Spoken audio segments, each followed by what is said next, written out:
Bismillahirrahmanirrahim. Assalamualaikum warahmatullahi wabarakatuh. Waalaikumsalam warahmatullahi wabarakatuh. Hamdan katsiran thayyiban mubarakan fih kama yuhibbu rabbuna wa yarda. Asyhadu an la ilaha illallah wahdahu la syarika lahu wa asyhadu anna Muhammadan abduhu wa rasuluhu la nabiyya wa la rasula ba'dah. Allahumma salli wa sallim wa karim wa barik ala nabiyyina wa syafi'ina wa maulana wa qudwatina wa imamina Muhammad وعلى آله وصحبه ومن اتبعهم بإحسان إلى يوم الدين أما بعد. Sahabatku jamaah Majelis Keluarga Indonesia yang dirahmati Allah, Alhamdulillah wa syukurillah, di pagi ini Allah masih memberikan kita kesempatan untuk berjumpa dalam majelis ilmu, dan tentu menjadi satu kenikmatan paling agung ketika kita masih diberi hidayah oleh Allah Subhanahu wa taala untuk beriman kepadanya dan juga untuk melakukan amal-amal soleh.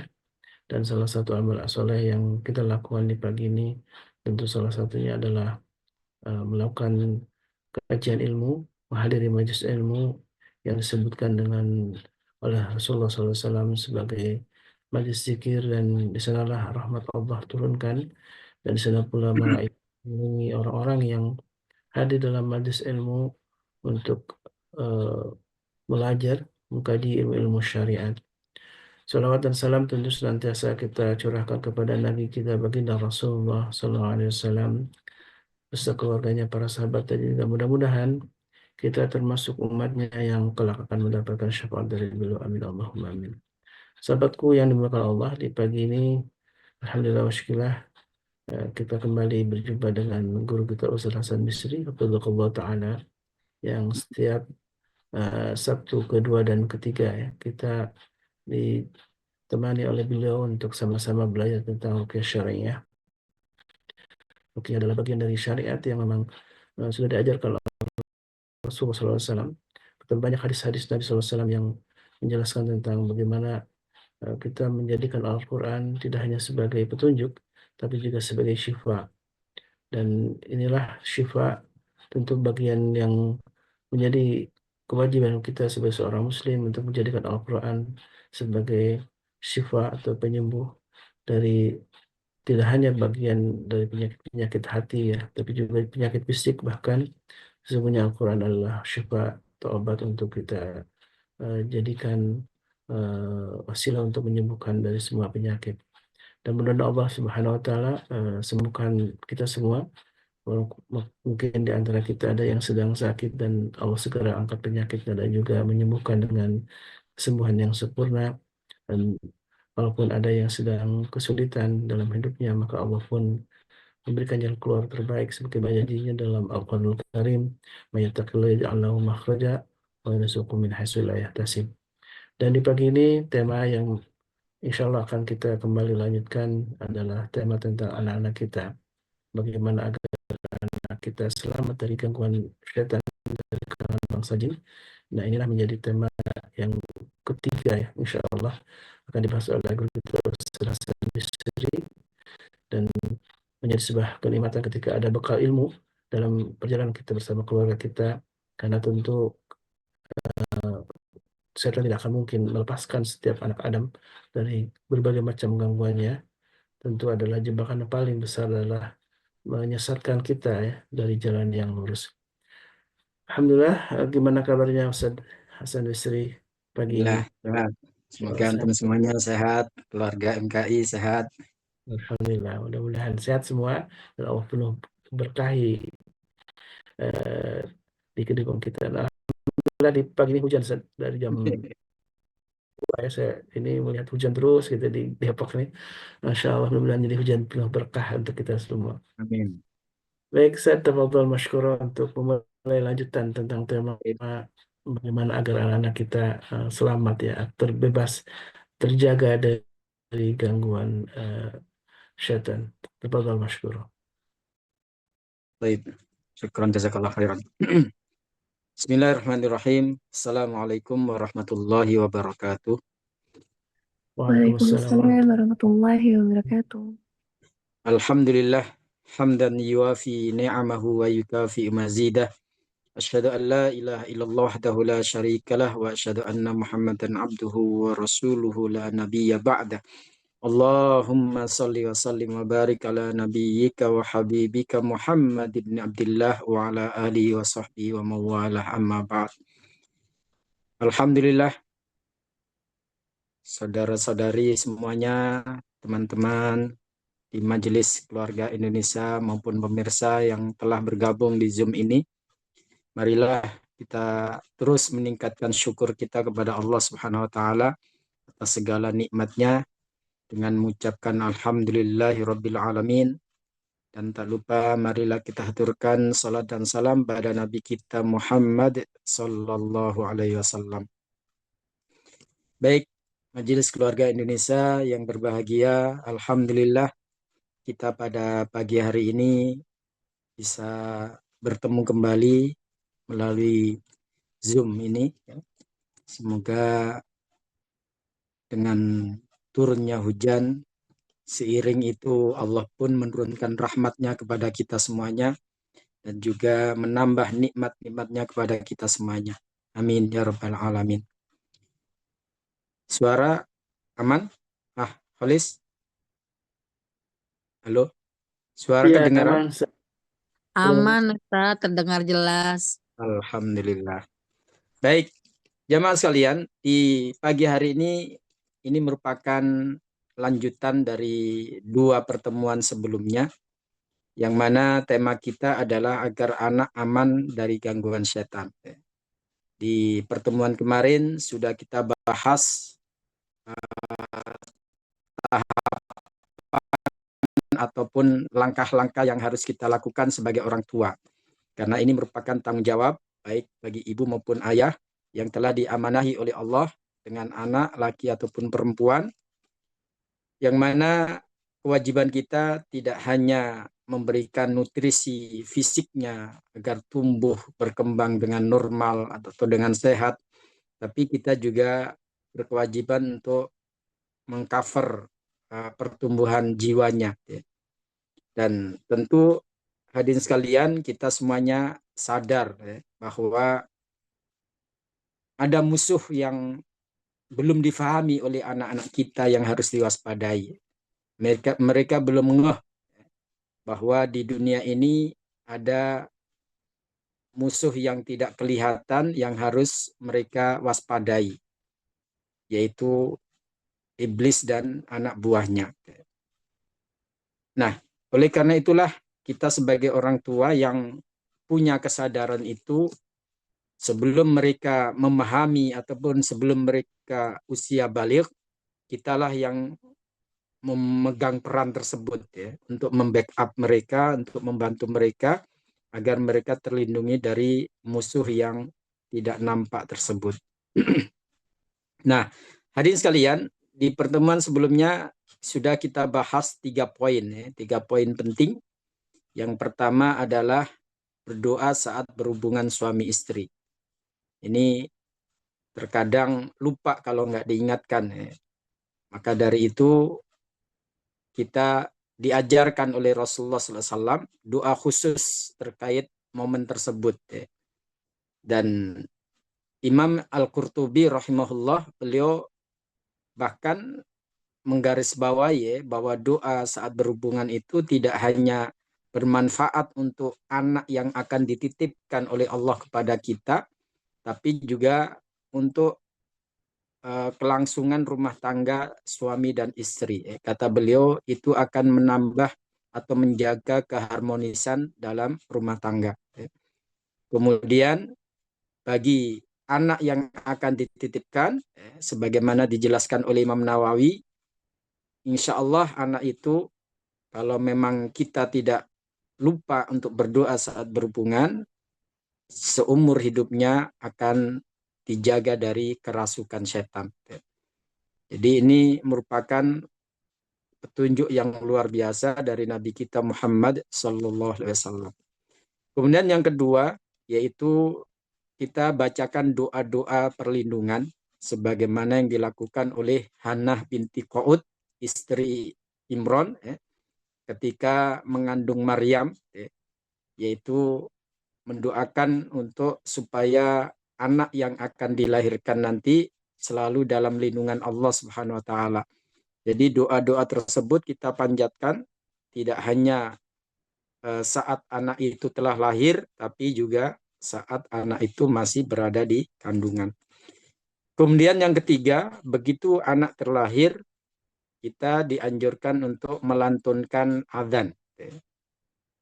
Jadi di sini jamaah sekalian, jangan kita salah paham ya.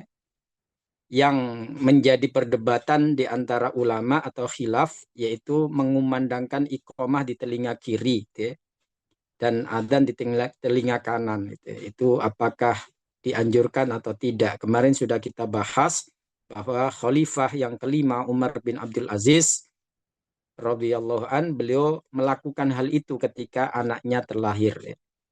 Jadi kalau hadis yang disahihkan adalah hadis tentang melantunkan adzan di telinga anak, baik yang kanan atau yang kiri, pokoknya kita lantunkan anak adzan. Jadi ini merupakan langkah antisipatif, plus agar kalimat yang pertama didengar oleh anak kita saat lahir di dunia ini adalah kalimat tauhid, yaitu Allahu Akbar, la ilaha illallah, dan yang lainnya. Ini merupakan langkah agar kita tidak terserobot oleh setan ya. Sehingga begitu lahir kita perdengarkan di telinga anak kita kalimat-kalimat thayyibah, termasuk kalimat tauhid.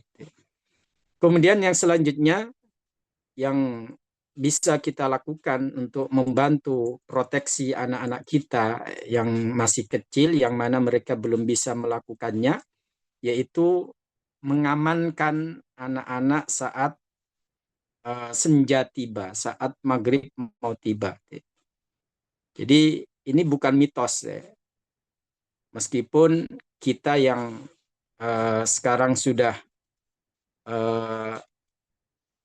balita ya, sudah di bawah 50 tahun ya, atau sudah umur di atas 50 tahun, kita masih merasakan ya, dulu ketika di kampung ya, orang tua kita begitu peduli ketika maghrib mau tiba ya. Kita dicariin, kita yang sedang main cariin ya, supaya segera masuk rumah ketika maghrib mau tiba. Dan itu bukan mitos ya. Itu bukan klinik ya.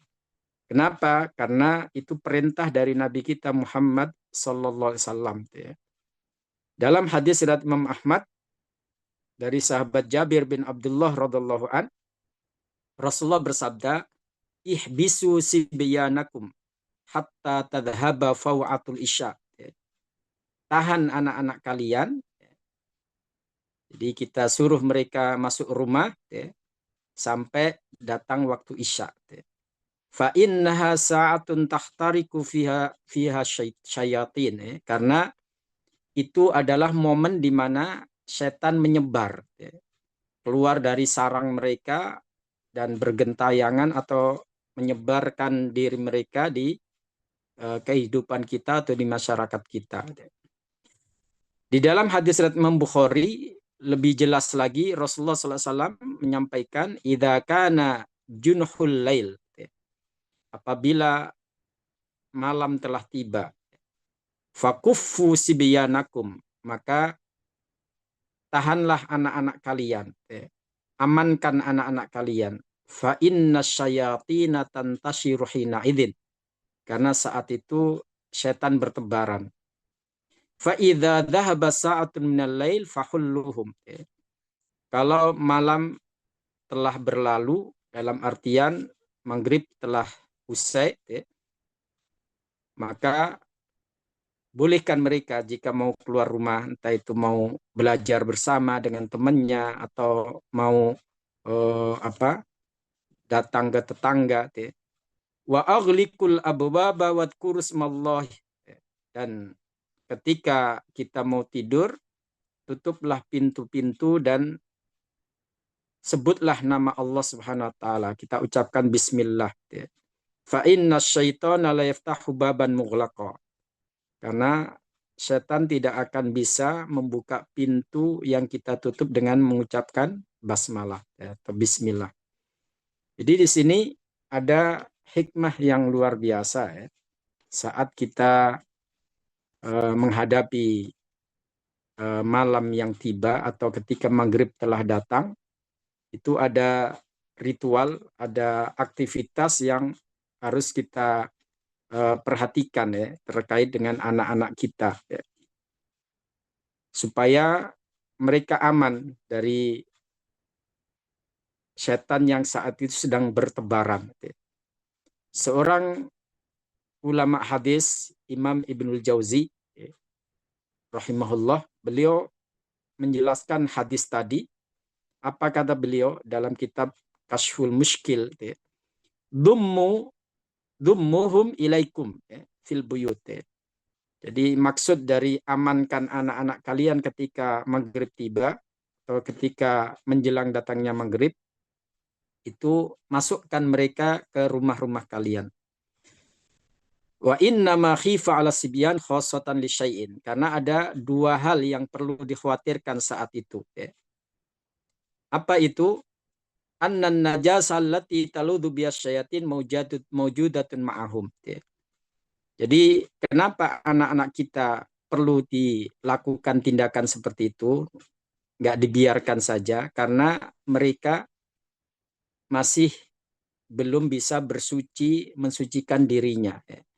Jadi ada kotoran yang menarik untuk setan bisa mengganggunya atau mengganggu anak tersebut ya, karena mereka dalam keadaan yang tidak suci atau belum bisa bersuci ya. Kemudian yang kedua kata beliau anna dzikral ladzi yasta'simu bihi ma'dumun indahum ya. Kemudian yang kedua, kenapa kita harus amankan anak-anak kita? Karena mereka juga belum bisa doa-doa perlindungan ya. Wasyayatinu indatisharhim yata'allaquna bima yumkinuhum.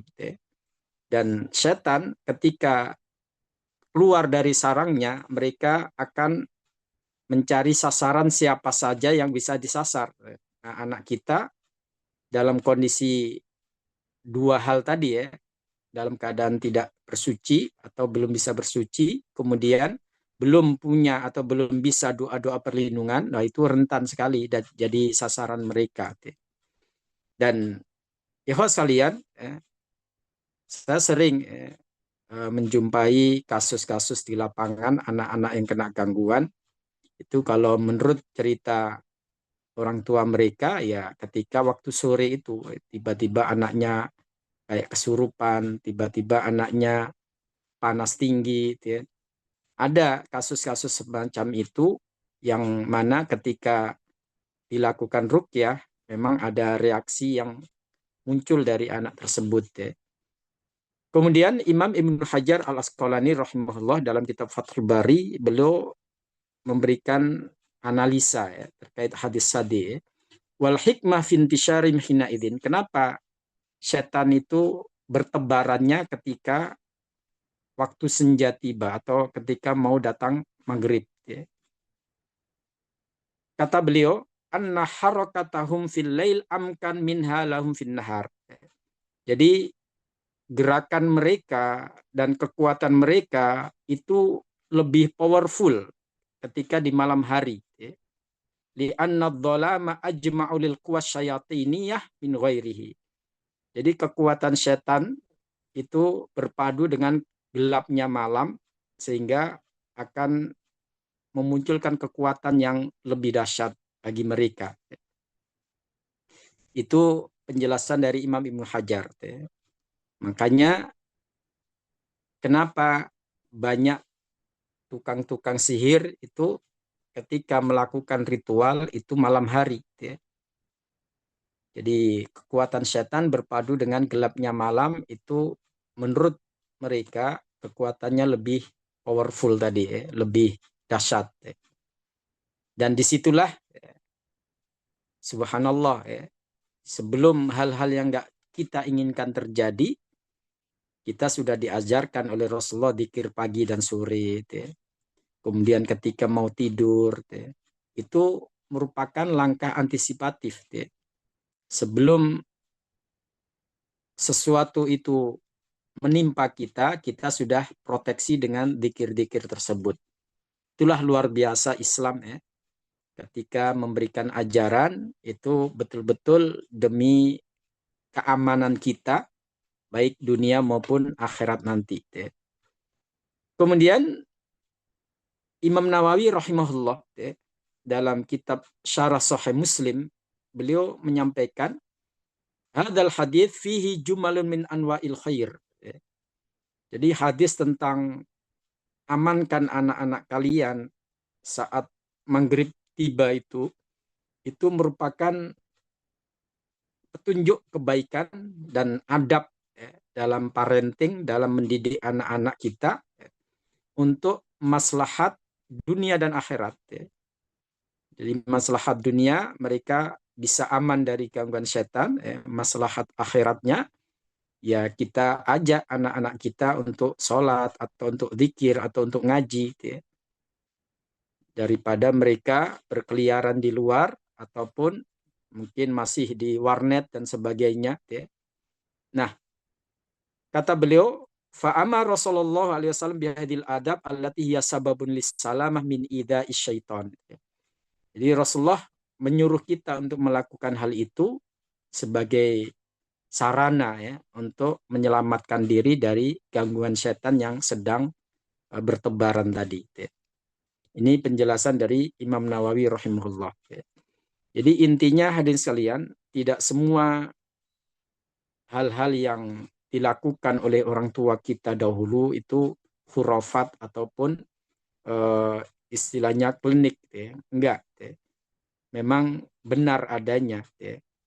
Memang itu sesuai dengan petunjuk Nabi kita Muhammad Sallallahu Alaihi Wasallam. Walaupun kita belum pernah melihat bagaimana setan bertebaran saat tersebut bagaimana ganasnya mereka mencari mangsa atau sasaran, tapi apa yang disampaikan Rasulullah ini cukup bagi kita karena ini masalah gaib, maka kita bersandar kepada yang maha tahu tentang yang gaib yaitu Allah Subhanahu wa taala, dan dalam hal ini Allah telah menyampaikan petunjuk tersebut melalui Nabi kita Muhammad Sallallahu Alaihi Wasallam. Kemudian langkah yang kelima, hadirin sekalian, yang bisa kita lakukan sebagai orang tua untuk mengamankan anak-anak kita, yaitu kita sterilkan, kita bersihkan anak kita dari pemakaian jimat-jimat.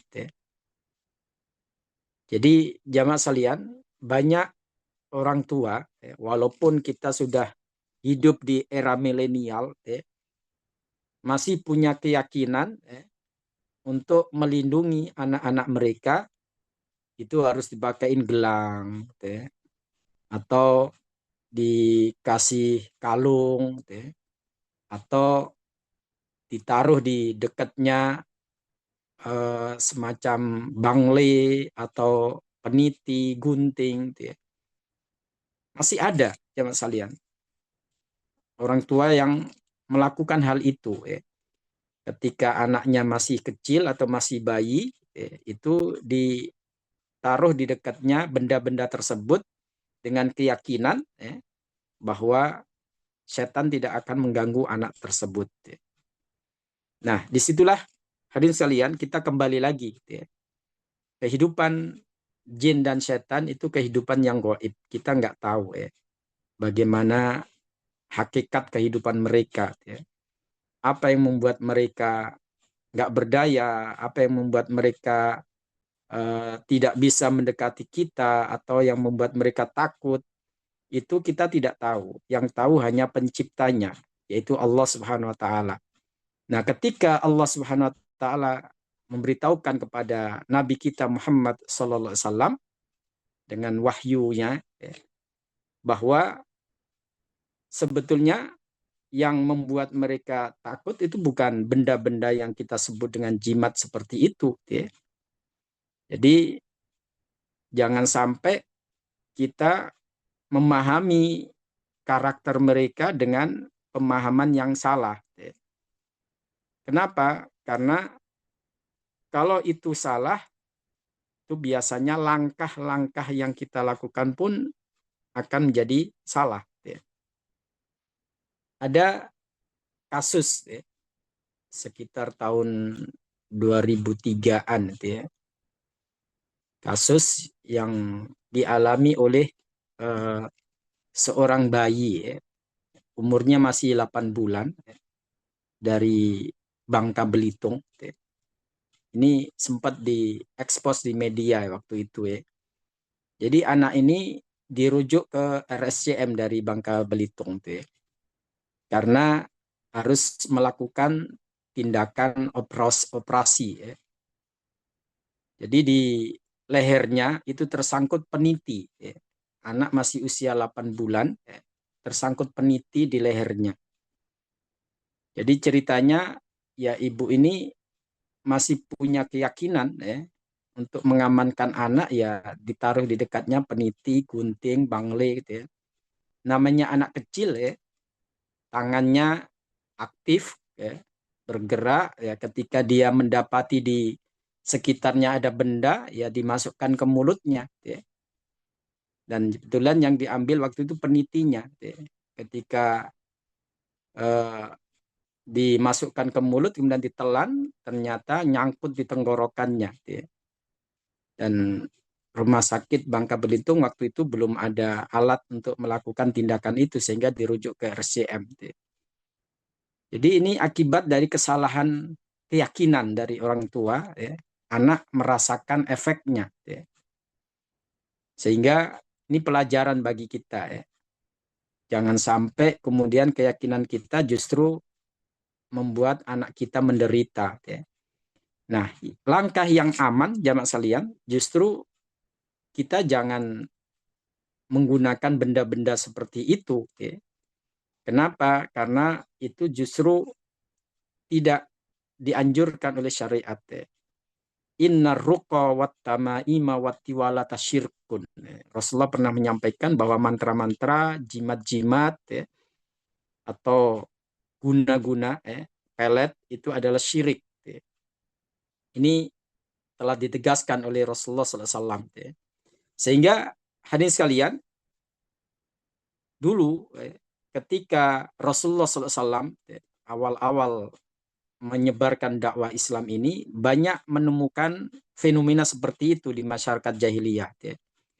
Sebagaimana Imam Hakim dalam kitab Al-Mustadrak menyampaikan riwayat bahwa Imran bin Husain radhiyallahu an beliau pernah datang ke Rasulullah SAW ya, dan di lehernya itu ada semacam kalung gitu ya.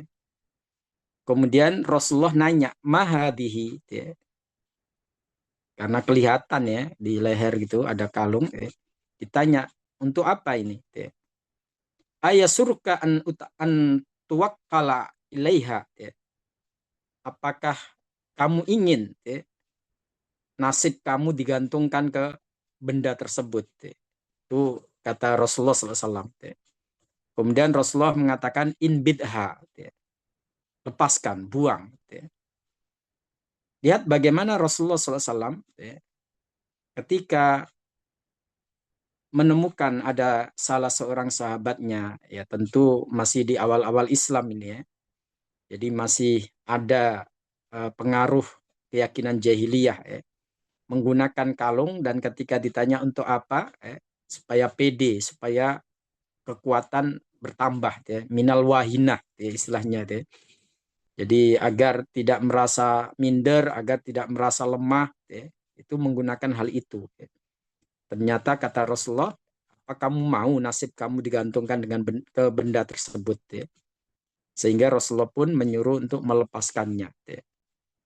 Kemudian pernah juga dalam riwayat Imam Ahmad diceritakan bahwa Uqbah bin Amir al-Juhani radhiyallahu an menyampaikan suatu saat ada 10 orang yang datang ke Rasulullah SAW untuk berbaiat ya. Untuk berbaiat. Dan ternyata Rasulullah membaiat 9 orang, yang satu tidak. Ya. Sehingga pemimpin rombongan tersebut bertanya ke Rasulullah SAW, bayat tatis atan watarak tahada. Rasulullah, engkau membaiat kami bersembilan ini, sedangkan teman kita yang satu ini tidak engkau baiat. Kenapa? Ya. Inna alaihi tamimah, kata Rasulullah. Lihat aja tuh di lengannya masih ada jimat ya, masih dia menggantungkan jimat ya. Lalu Rasulullah pun mengulurkan tangannya, kemudian mencabut benang tersebut atau jimat tersebut ya. Setelah itu beliau pun membaiatnya. Ya. Lalu beliau bersabda, man allaqa tamimatan faqad asyrak. Siapa yang menggantungkan jimat, maka dia telah syirik. Ini hadis riwayat Imam Ahmad. Jadi dari sini Rasulullah ingin memberikan pelajaran kepada sahabat-sahabatnya. Ini masalah akidah, masalah yang serius. Jangan sampai kita main-main dalam hal ini. Apalagi sekarang banyak model-model jimat modern yang diyakini punya kekuatan, punya nyoni istilahnya, punya aura untuk menambah kewibawaan, ataupun bisa mendatangkan perlindungan, atau bikin kita semakin pede. Jadi bisa jadi bentuknya berbeda-beda atau lebih modern, tapi keyakinannya tetap sama. Nah ini yang harus kita waspadai, terutama untuk anak-anak kita. Jangan kita biasakan dengan benda-benda seperti itu. Jangan sampai, karena saya pernah menemukan anak itu sudah remaja, sudah dewasa, masih aja gelangnya itu nggak dicopot. Oh ini pemberian ayah saya ini Ustaz sebelum meninggal, makanya saya nggak berani mencopot. Nah hal seperti ini, hadirin sekalian, itu bisa melemahkan tauhid dia. Dan kalau sudah lemah tauhidnya, ya setan akan mudah untuk menguasainya ataupun mengganggunya. Kemudian Rasulullah SAW pernah berpesan kepada sahabatnya bernama Ruwaifi bin Thabit radhiallahu anhu. Ini ada dalam riwayat Imam Abu Dawud. Qala li Rasulullah SAW, Rasulullah pernah bersabda kepadaku, ya Ruwaifi, wahai Ruwaifi, la'allal hayata satatulu bika ba'di. Semoga umur kamu panjang sepeninggalku nanti.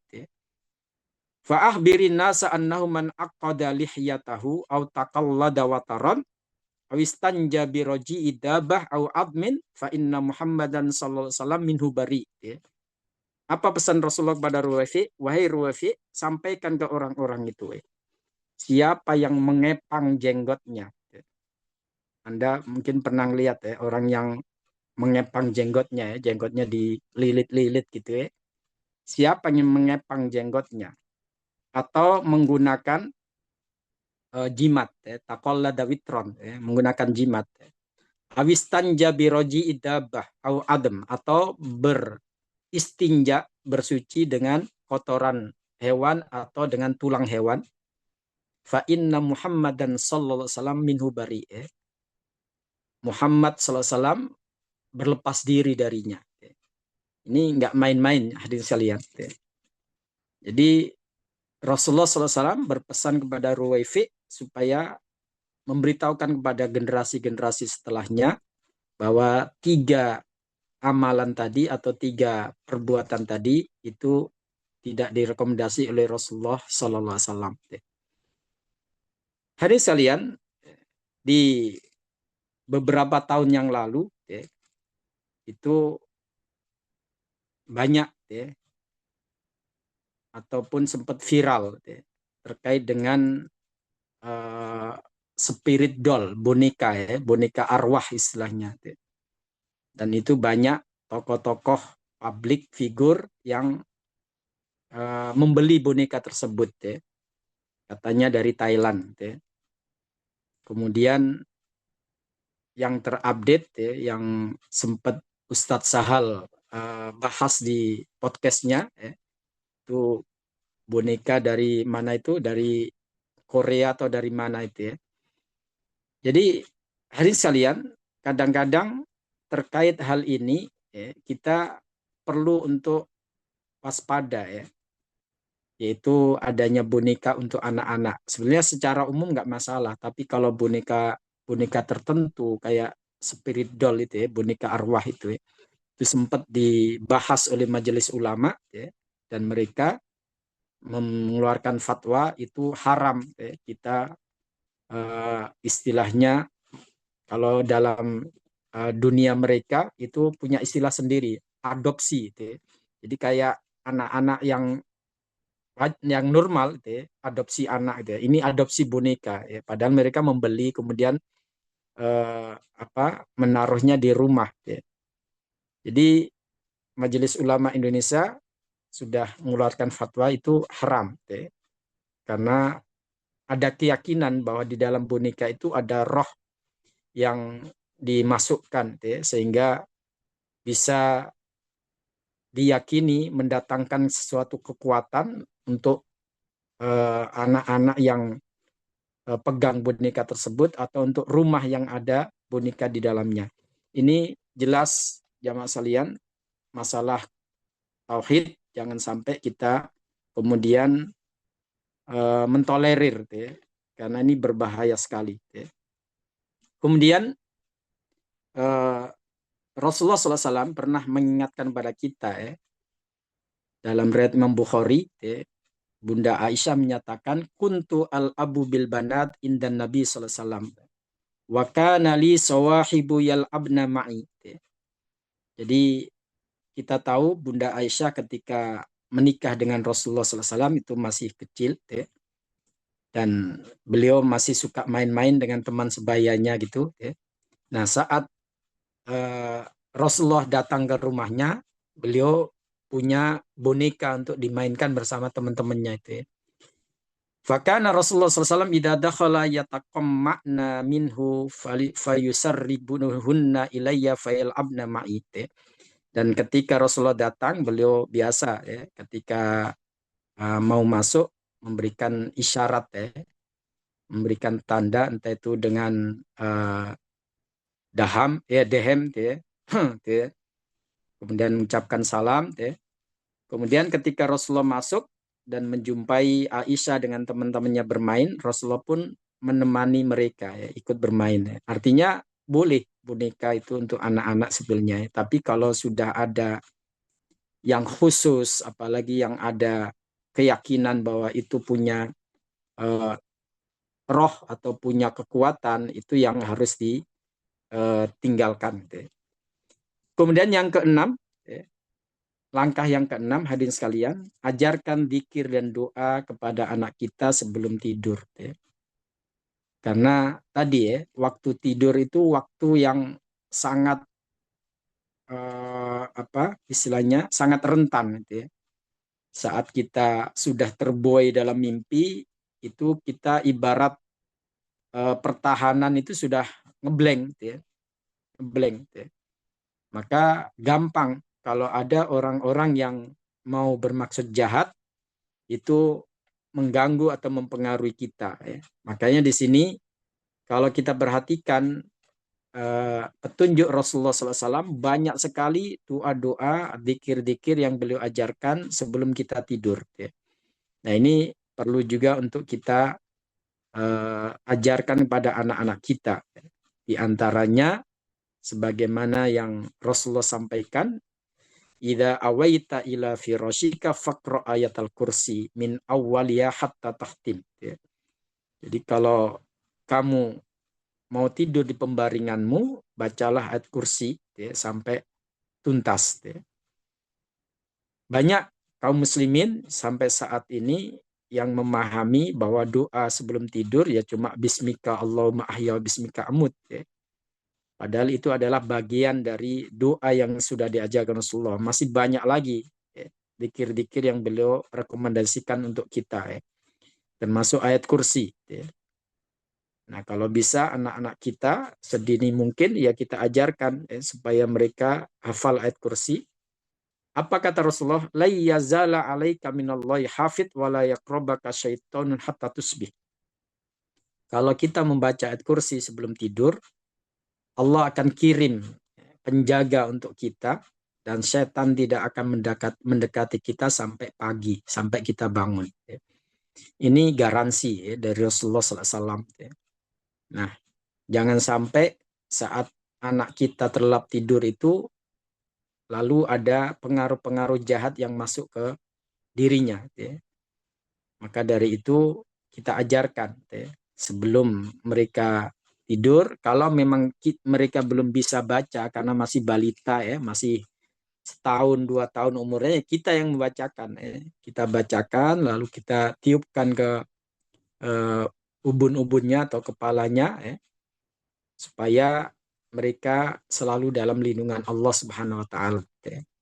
Sehingga aman ya, dari gangguan-gangguan setan ya.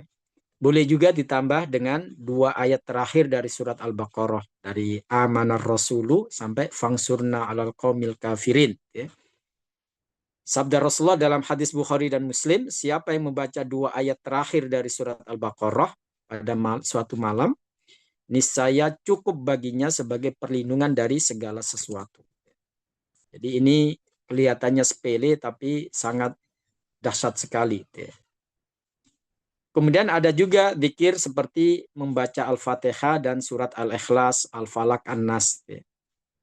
Dalam hadis riwayat Imam Bazzar, Rasulullah berpesan, apabila kamu tidur di pembaringanmu dan kamu membaca Al-Fatihah ditambah dengan Al-Ikhlas, atau kalau mau ditambah lagi dengan Al-Falaq, An-Nas, faqad aminta min kulli syai', kata Rasulullah. Kamu akan aman dari segala sesuatu illal maut, kecuali kematian. Artinya kalau memang Allah telah tetapkan akhir kehidupan kita, ya malaikat maut nggak bisa kita protek, nggak bisa kita cegah. Artinya kalau ada setan-setan ataupun kiriman dari tukang sihir atau dukun untuk ngerjain anak kita atau untuk ngerjain kita, insya Allah kita akan aman dengan membaca surat-surat sebelum tidur tadi. Kemudian ikhwas sekalian, yang ketujuh adalah ajarkan doa-doa perlindungan. Jadi yang paling mendasar ya trikul itu ya. Jadi anak-anak kita supaya hafal dengan surat-surat pendek tersebut sehingga mereka bisa sering membaca. Ya. Kalau sudah hafal kan enak, dimanapun mereka bisa membacanya. Ya. Nggak harus ada mushaf, nggak harus ada tulisan.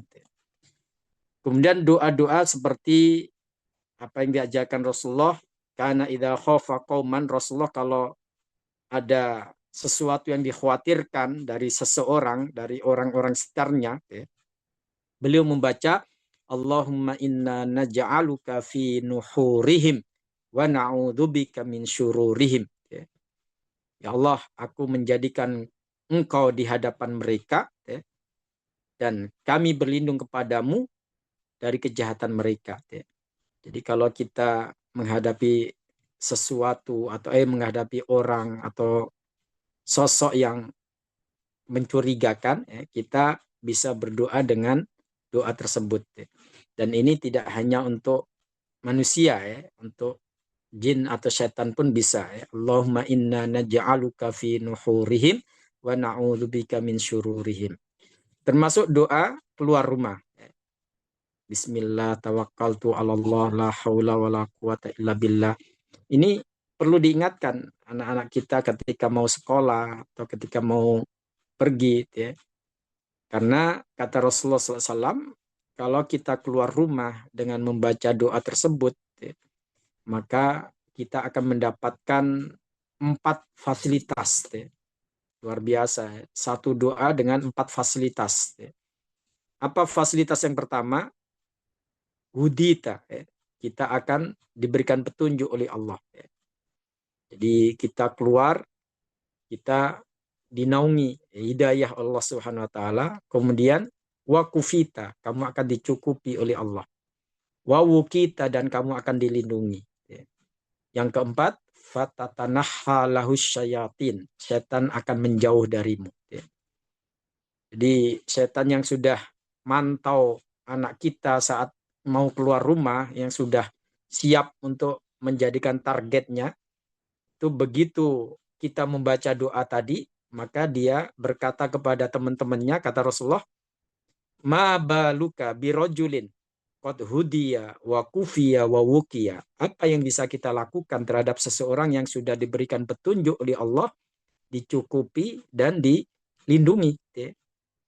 Jadi mereka nggak berkutik akhirnya, nggak berdaya. Ya. Nah, ini sekali lagi jamaah keluarga Indonesia ya rahimakumullah, suatu yang nggak bisa kita lihat dengan mata kita ya.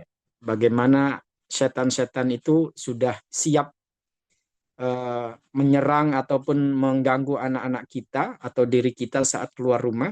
Kita nggak bisa melihat secara kasat mata ya, tapi Rasulullah sudah memberitahukan bahwa itu bisa terjadi ya. Bisa terjadi. Makanya kita diberikan ajaran-ajaran yang untuk memprotek ya. Sebelum hal itu terjadi, kita sudah proteksi diri kita dengan cara tersebut ya. Kemudian termasuk doa masuk toilet ya. Ini kan aktivitas harian kita ya. Kadang-kadang kita main selonang-selonang saja ya. Apalagi itu di rumah kita ya. Beda kalau kita lagi di hutan atau di tempat yang sepi, kemudian kita kebelet pipis atau BAB, lalu begitu masuk toilet, toiletnya sepi, kemudian apa kondisinya itu wah angker gitu ya. Wah itu doa-doa pasti itu ya. Tapi kadang-kadang kalau kita di rumah ya, karena itu merasa rumah kita sendiri ya main selonang-selonang aja, merasa nggak perlu berdoa ya. Apalagi toiletnya toilet hotel gitu kan. Waduh, kita betah di situ ya. Kita nggak merasa ngeri sama sekali. Bahkan tidur di situ pun bisa wangi gitu ya. Nah, hadirin sekalian, Imam Nawawi rahimahullah mengingatkan kepada kita ya, pentingnya doa tadi ketika mau masuk toilet, baik itu toilet umum atau toilet rumah atau toilet hotel ya. Selama tempat itu digunakan untuk buang kotoran, maka seperti yang dikatakan Rasulullah itu adalah tempat favoritnya setan. Ya.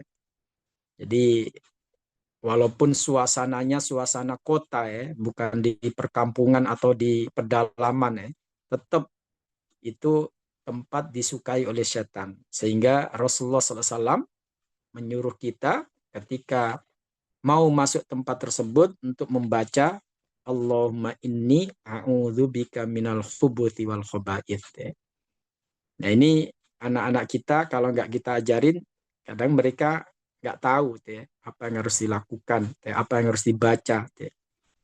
Dan banyak kasus-kasus yang kita tanganin ya, untuk di ruqyah itu gangguannya bermula dari toilet, ya, dari kamar mandi, ya. Karena nggak mau berdoa, akhirnya di situ kena gangguannya. Ya. Na'udzubillah min dzalik. Ya. Kemudian yang selanjutnya kita berikan kesadaran kepada anak kita bahwa setan itu adalah musuh bersama. Ya. Dan sudah disampaikan oleh Allah di surat Fatir ya, ayat 6, Inna syaitana lakum aduun fattakhidhu aduwa. Ya. Setan itu musuh kalian, maka jadikanlah dia sebagai musuh. Ya. Nah, anak-anak kita belum paham itu kalau kita nggak pahamkan. Ya. Mereka mengira ya di dunia ini ya hanya ada dia, keluarganya, orang tuanya, ya. Nggak ada pihak-pihak lain yang perlu diwaspadai. Ya. Nah ini perlu untuk pemahaman seperti itu. Ya. Kemudian yang selanjutnya sangat penting yaitu ajarkan tauhid ke anak-anak kita. Ya. Sebagaimana yang disampaikan oleh Luqman. Ya. Dan ini diabadikan oleh Allah di dalam Al-Quran. Ya. Ketika memberikan nasihat kepada anaknya, Ya bunayya la tusyrik billah inna syirka la dzulmun azim. Ya. Jadi ini penanaman tauhid kepada anak sejak kecil. Ya. Wahai anakku, janganlah kamu menyekutukan Allah, sesungguhnya syirik itu adalah perbuatan yang berdosa besar. Ya. Jadi ini sebagai upaya kita. Ya. Kenapa ini penting ditanamkan pada anak-anak kita? Ingat, ya, Allah sudah menegaskan di surat Al-An'am ayat 82 ya. Alladzina amanu wa lam yalbisu imanahum bidzulmin ulaika lahumul amnu wa hum muhtadun. Orang-orang beriman dan tidak tercampur adukkan iman mereka dengan zulm. Zulm di sini adalah syirik, ya.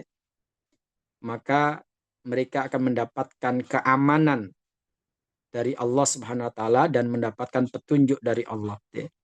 Jadi keamanan di sini perlindungan, perlindungan dari gangguan-gangguan yang bisa membahayakan dirinya.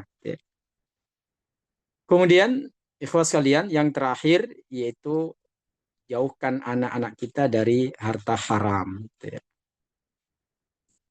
Rasulullah sudah menyampaikan dalam hadis riwayat Imam Bukhari, la ya'tiyanna 'alan nasi zamanun la yubalil mar'u bima akhadhal mal amin halalin amin haram.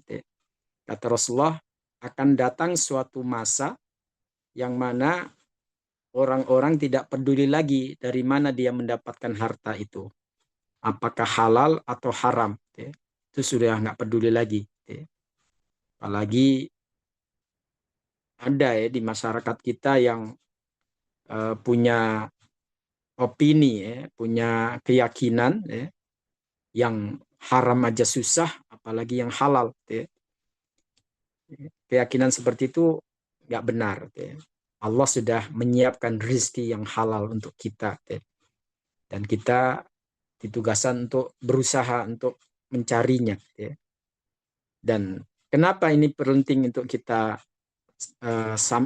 lakukan? Karena itu terkait dengan doa kita, kemudian pertumbuhan daging anak-anak kita, nutrisi atau makanan yang mereka konsumsi, itu perlu untuk kita perhatikan. Nah, ada peristiwa menarik jamaah sekalian, sebagai penutup dari kajian kita ini. Ini kita lihat bagaimana pedulinya Rasulullah SAW terhadap makanan halal atau haram pada generasinya, pada anak-anaknya. Cerita ini ada di dalam kitab Bukhari dan Muslim, Sahih Bukhari Muslim. Sahabat Abu Hurairah, beliau menceritakan, akhadal Hasan bin Ali tamratan min tamratis sadaqah.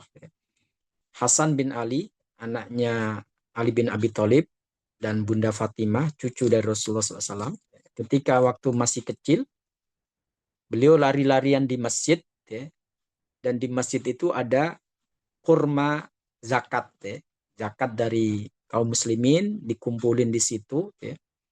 Nah, saat Hasan lari-larian, dia melihat ada kurma yang teronggok, yang tertumpuk di situ, dia pun mengambilnya. Namanya anak-anak. Dia mengambilnya, kemudian memasukkan ke mulutnya. Begitu Rasulullah melihat apa yang dilakukan Hasan, beliau langsung hampiri cucunya tersebut. Kemudian Rasulullah mengatakan, kih, buang. Jadi jamaah sekalian, Rasulullah menyuruh Hasan untuk memuntahkan kurma atau melepekkan kurma yang di mulutnya itu. Lalu Rasulullah mengatakan, ama alimta anna la na'kulus sadaqah. Apakah kamu nggak tahu bahwa kami, yaitu Rasulullah dan keturunannya, tidak boleh makan harta zakat. Artinya di sini Rasulullah begitu peduli. Kalau kita kan biasanya toleransinya tinggi. Dalam artian ya udah biarin anak-anak kecil ini. Jadi dari sini Rasulullah ingin supaya nggak ada sesuatu yang dilarang atau yang diharamkan masuk ke mulut cucunya tadi, atau ke anaknya Ali bin Abi Thalib tadi.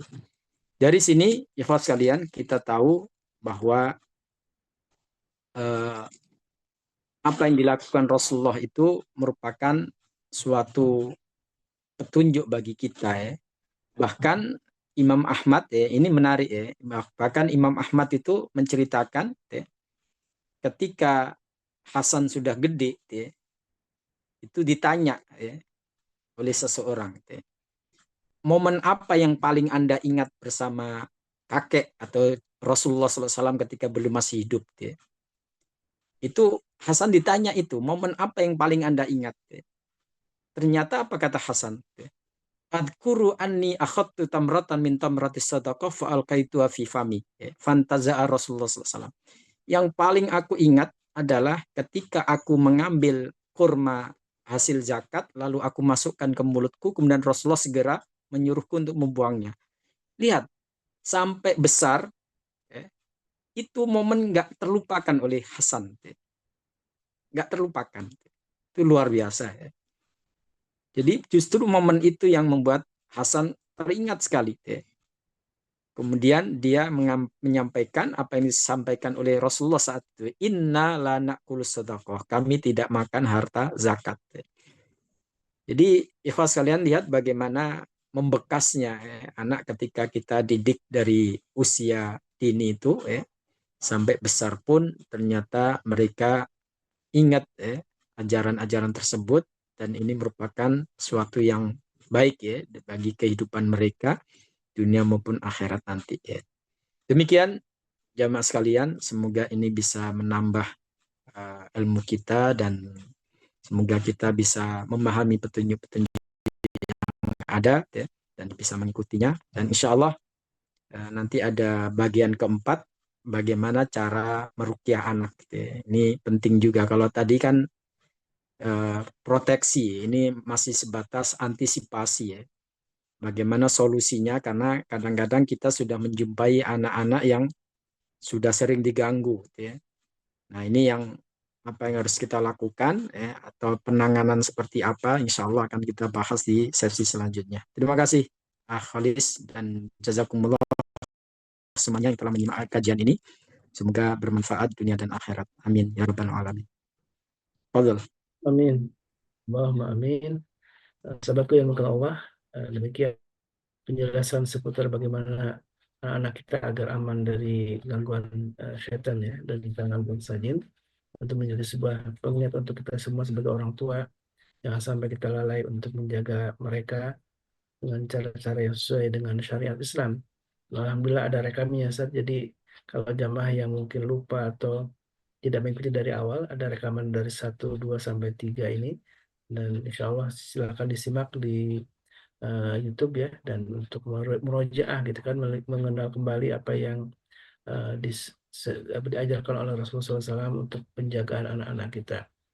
Dan sebelum masuk ke sesi tanya jawab, sambil menunggu untuk mempersiapkan pertanyaannya, kita simak dulu informasi komersial berikut ini. Himalayan Salt atau Pink Salt berasal dari batu gunung yang hanya asin tanpa mineral lain selain NaCl. Zamira Salt diproduksi dari garam laut yang diuji secara klinis dan memiliki hasil laboratorium. Kekayaan mineralnya sempurna.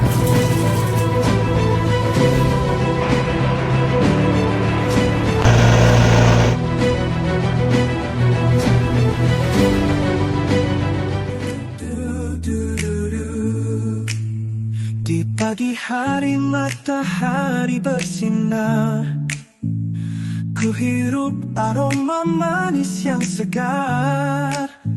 Oh Nuna Premium Palm Sugar, rindu rasa pahit tak tersisa. Di setiap teh, kopi dan sarapan. So, beli dulu. Oh Nuna manis, alhamdulillah. Assalamualaikum sahabat, Remember Kids kembali hadir dengan desain yang beragam. Tentunya tetap nyaman, simple, dan trendy. Dengan bahan katun combat 30S, sangat nyaman dipakai si kecil, baik untuk berpergian maupun bermain seharian. Yang berminat silahkan chat admin ya, ada harga khusus untuk pembelian minimal 3 pieces.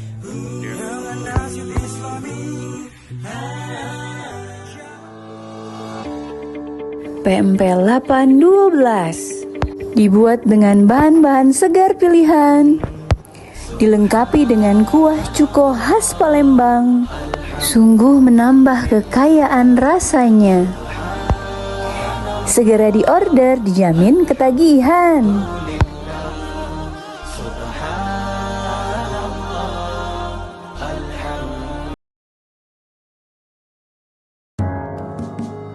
Tampil cantik dan tetap syar'i dengan brand Rayhan.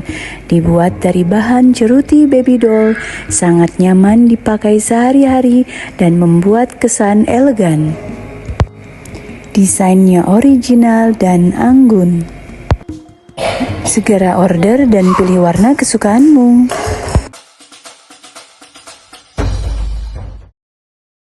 Dapur Sundari Muarakuang menyediakan bermacam kuliner khas Palembang di kota Bandung. Tersedia juga paket pelajar, cuma goceng loh. Paketan vakum juga melimpah, cocok deh buat yang mau jualan lagi.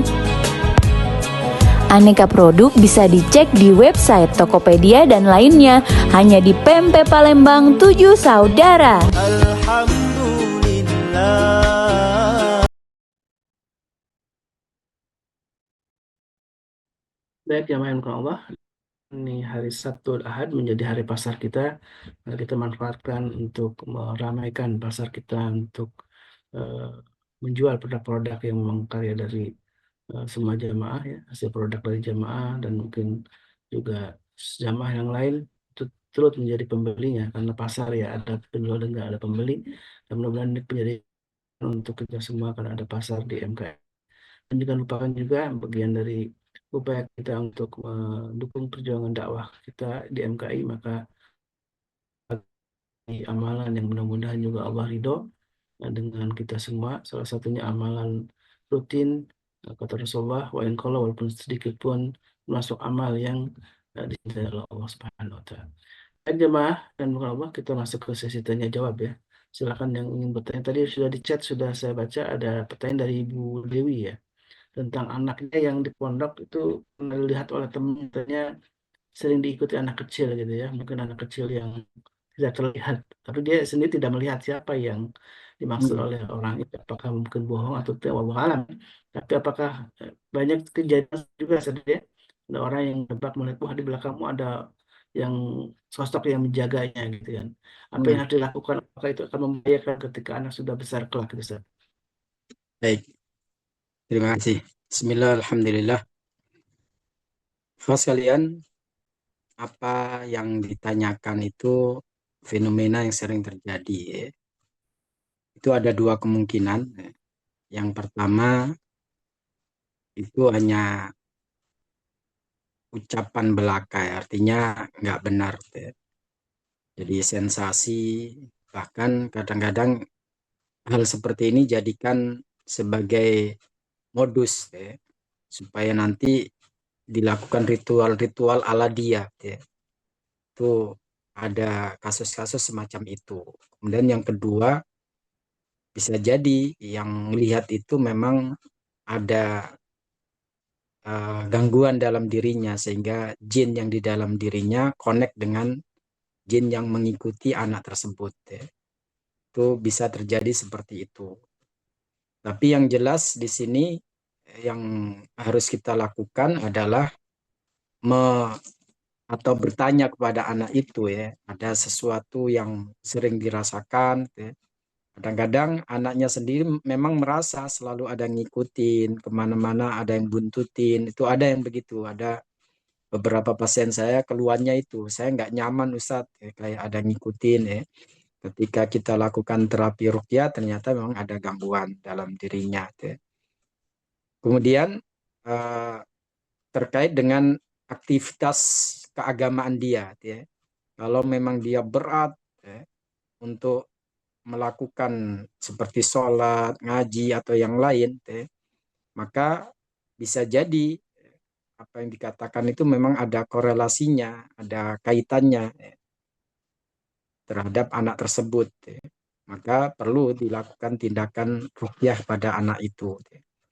Atau dia ketika tidur suka mimpi-mimpi dengan sosok-sosok yang nggak dia kenal di kehidupannya, tapi selalu hadir dalam mimpi tersebut. Itu semacam Allah ngasih sinyal pada anak tersebut bahwa ada makhluk lain yang hadir dalam kehidupannya, yang tentu kita nggak bisa mengatakan oh itu jin baik yang akan menjaga dia. Perlu kita ketahui bahwa nggak ada bantuan jin pada manusia itu yang gratis, yang free, itu nggak ada. Pasti ada tendensi, ada pamrih. Nah, pamrihnya itu yang berat ya akidah kita yang akan dirusak ya. Karena tidak jarang orang yang seperti itu akhirnya menganggap bahwa itu adalah pengawal gaibnya. Sehingga ketika dia merasa terancam, itu bukan Allah yang diingat, bukan dzikir yang dibaca, tapi sosok itu yang diharapkan segera hadir membantunya. Itu kan sudah dipalingkan tauhid kita, ya, sudah dirusak. Ya. Dan itu berbahaya. Walaupun secara fisik atau secara duniawi itu menguntungkan ya. Kita kayak dikawal gitu oleh dia. Ya. Tapi kita nggak merasa bahwa kita sudah dijerumuskan, ya, diseret untuk apa istilahnya bertawakal kepada selain Allah, dan itu merupakan kriminal dalam akidah yang berat itu ya, pelanggaran berat dalam akidah. Ya. Hati-hati. Ya.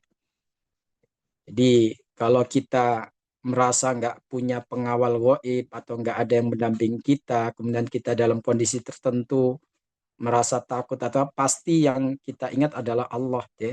Kita banyak zikir dan disitulah ya, seharusnya seorang mukmin ya, bergantungnya kepada Allah bukan kepada makhluknya. Ya. Demikian.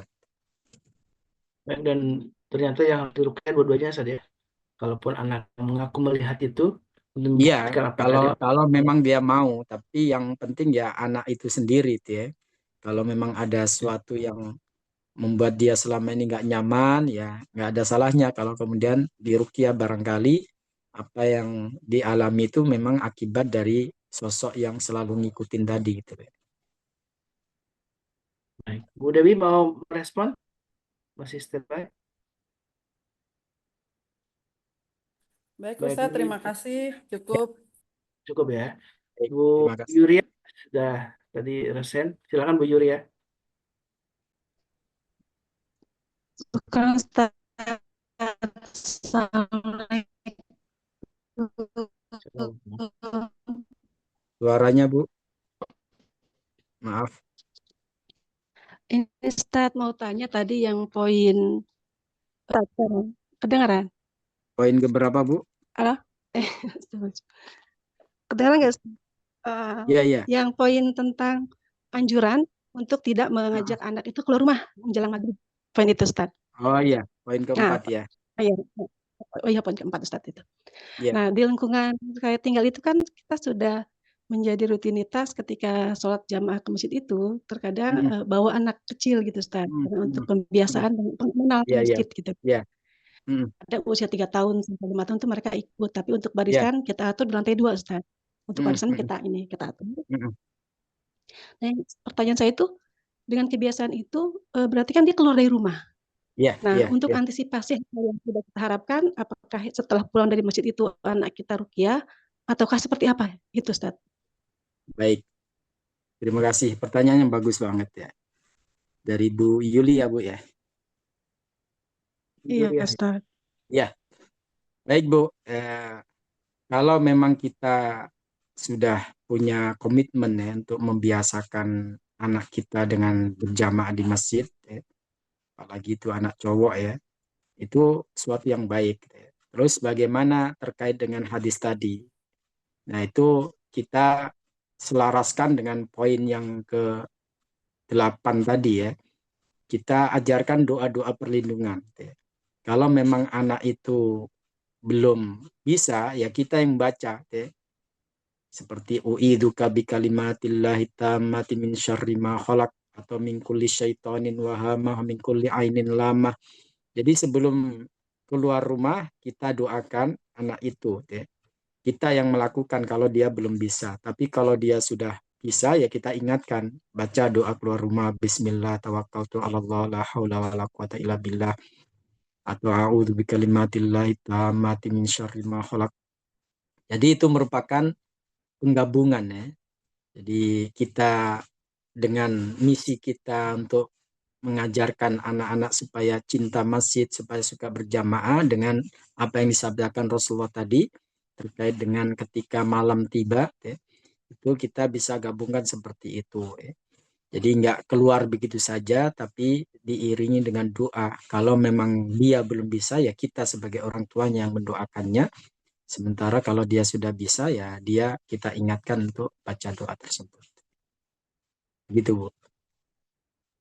Syukran Ustaz. Afwan, ya. Baik, Ustaz. Masih berkaitan soal tadi Ustaz, anak yang ke Ya. masjid ya. Di Mm-mm. kompleks saya ada kebiasaan anak-anak itu main bola itu di menjelang maghrib ini ya.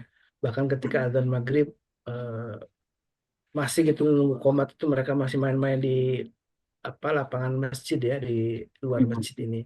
Baru Mm-mm. mereka setelah komat masuk ini kira-kira gangguan seperti apa yang kemungkinan terjadi yang dikhawatir terjadi yang mungkin bisa yang umum terjadi ya Ya. mungkin banyak kasus yang jadi ketika anak-anak itu keluar di senja hari itu so. Mm-mm. Ya sama dengan yang ditanyakan Bu Yulia tadi ya. Jadi kita bisa mengantisipasi dengan cara tadi ya. Kita ingatkan misalnya nih sekarang kan maghribnya jam 6.20 ya. Itu anak-anak kita jam 6 sudah mau berangkat ke masjid. Kita ingatkan aja ya. Jangan lupa berdoa ya. Doa keluar rumah atau doa perlindungan tadi ya. Sehingga nanti ketika sampai masjid ya, mereka belum dengar adzan sehingga main dulu di teras atau di halaman ya nggak masalah ya. Kan kita sudah ajarkan doa perlindungan tersebut ya. Jadi di sini bukan berarti eh, kita nggak boleh aktivitas atau nggak boleh keluar dalam artian ke masjid untuk berjamaah. Nggak, kita gabungkan saja dengan cara tadi, yaitu kita ingatkan untuk berdoa. Ya. Kan tadi sudah diberitahukan oleh Imam Ibnu Hajar bahwa ada dua peluang gitu ya. Setan ganggu anak kita ketika maghrib tiba atau sore tiba itu, yaitu yang pertama mereka belum bisa bersuci. Makanya sangat baik kalau sebelum mereka keluar rumah kita suruh wudhu dulu ya, di rumah wudhu dulu ya. Dan anjurannya kan begitu ya, memang kalau ke masjid ya sudah wudhu dari rumah. Kemudian ketika keluar kita suruh untuk berdoa, doa perlindungan. Karena itu yang jadi celah nanti kalau kita nggak melakukannya. Ya. Itu seperti itu. Baik, masih ada satu pertanyaan lagi terakhir ya dari Bunda Nadia. Silakan Bunda Nadia, mau langsung. Boleh Ustaz, Assalamualaikum warahmatullahi wabarakatuh. Waalaikumsalam. Kemarin itu Ustaz, anak saya pas digendong, dia lihat ke satu arah terus ketawa-ketawa terus, tapi nggak ada siapa-siapa gitu. Nah, kan katanya ada yang bilang, oh itu ada malaikat penjaga, atau apakah itu bisa berupa jin kayak gitu Ustaz? Makasih ya. Assalamualaikum. Baik, bagus banget Bu Nadia pertanyaannya dan ini sering terjadi gitu ya. Kalau memang kondisinya dia tertawa atau senyum-senyum gitu ya. Bisa jadi memang seperti itu kondisinya. Tapi kalau sebaliknya dia ketakutan, melihat di satu arah kemudian nangis, gitu ya. Bisa jadi yang dilihat itu bukan malaikat tapi setan. Gitu ya. Makanya di sini doa perlindungan itu penting, gitu ya. Supaya yang hadir ke anak kita itu yang baik, yaitu malaikat tadi bukan sebaliknya. Gitu ya. Jadi kita sebagai orang tua ya, kita doakan dia dengan membaca uidzuka bikalimatillahi tammati min kulli syaitonin wa hamah min kulli ainin lamah ya. Jadi kalau kita melihat seperti itu Bu atau kondisi anak kita begitu, kita bacakan kayak tadi ya. Setelah itu kita tiupin secara lembut di ubun-ubunnya ya, atau di dadanya. Kalau memang dia masih seperti itu ya berarti apa yang dia lihat bukan yang jahat tapi yang baik gitu ya. Kan kita proteksinya dari yang jahat ya bukan yang baik gitu ya. Kalau memang ada setan yang ingin mengganggu ya kita dengan doa tadi mohon kepada Allah supaya dilindungi anak kita ya. Itu seperti itu Bu. Baik Ustaz, berarti aman ya kalau Ya, ketawa. Allah ya. Ya. Jazakallahu khairan. Iya. Jangan lupa dengan doanya dihafal ya semuanya. Mungkin Iya. ini bukan mungkin lagi wajib dihafal oleh para orang tua nih. Iya. Mengajak anak-anaknya mungkin kalau belum hafal, kita yang membacakannya saja Iya. untuk mereka dan mengingatkan mereka untuk terus bisa melakukan penjagaan dengan doa-doa. Karena doa ini hal penting. Dan saya sudah share tadi doa yang disebutkan oleh Ustadz ya. Allahumma Iya. ini ajaka fi nuhurihim ya. A'udzubika min syururihim ya. penting sekali dihafal doanya, dan tadi juga ada doa sebagaimana doa yang sudah disampaikan juga di episode pertama malah ya, tentang doa Nabi Ibrahim ya yang disampaikan untuk Ya, anaknya. u'iduka bi kalimatillahi tammati min kulli syaitanin wa hamah min kulli ainin lamah. Ya. Baik, alhamdulillah wa syukur jazakallah khairan Ustaz atas ilmu nasihatnya. Mudah-mudahan ini menjadi bagian upaya kita untuk menjadi membekali ya pemahaman kita terhadap syariat ini, terutama ruqyah syariah yang terus kita gaungkan ya di majelis ini. Mudah-mudahan kita termasuk orang yang bisa mempraktekkan dalam kehidupan sehari-hari, yang sampai lepas dari doa ya dalam segala hal. Maka doa penjagaan dari zikir pagi petang dan juga doa-doa yang lain yang kita baca menjadi bagian dari upaya kita untuk memohon kepada Allah terus menjaga kita dan keluarga kita dari berbagai macam keburukan dan syaitan dari kalangan manusia maupun bangsa jin. Dan tentu kita bersyukur ya karena ini bagian dari yang terus kita membekali diri menjelang Ramadan. Ramadan sebentar lagi dan terus kita manfaatkan di beberapa pekan sebelum Ramadan ini dengan bakal amal soleh, dan sedekah salah satu yang menjadi amal soleh yang terus kita akan lakukan, dan istiqomah menjadi penting ya. Bersedekah menjadi bagian terus juga kita lakukan. Mudah Allah ridha dengan semua amal kita dan Allah terima amal kita. Amin Allahumma amin. Dan ini bagian dari amal jariah kita, dan terutama bahwa sebagai Ustaz Hasan Yusri ya, ilmu yang terus mengalir untuk keluarganya. Amin Allahumma amin. Baik teman-teman Allah, kita masih ada waktu, insya Allah ke depan kita akan berjumpa lagi. Mudah-mudahan Allah masih mempertemukan kita di pekan depan ya. Sabtu pekan depan kita masih melanjutkan sebuah tema yang sama. Dan ini tentunya tentang bagaimana cara meruqyah anak-anak kita. Ini hal penting yang harus kita hatamkan dari episode pertama sampai yang keempat ini. Dan ini jadi bekal untuk kita semua. Baik jamaah Allah, mari kita tutup majlis ini dengan doa kafaratul majlis. Subhanakallahumma wa bihamdika asyhadu an la ilaha illa anta astaghfiruka wa atubu ilaik. Dan jangan lupakan pengurus MK ya, insya Allah kita akan kumpul lewat Zoom juga setelah kajian ini. Kita akan ngobrol bagaimana persiapan Ramadan, dan mudah-mudahan juga Ustaz Hasan Bisri ya bisa terus mengisi di Ramadan ini. Mungkin ada beberapa program khusus itu insya Allah akan kita sampaikan. Baik, Assalamualaikum Assalamualaikum warahmatullahi wabarakatuh.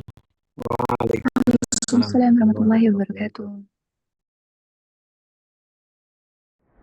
Allahumma arhamna bil Qur'an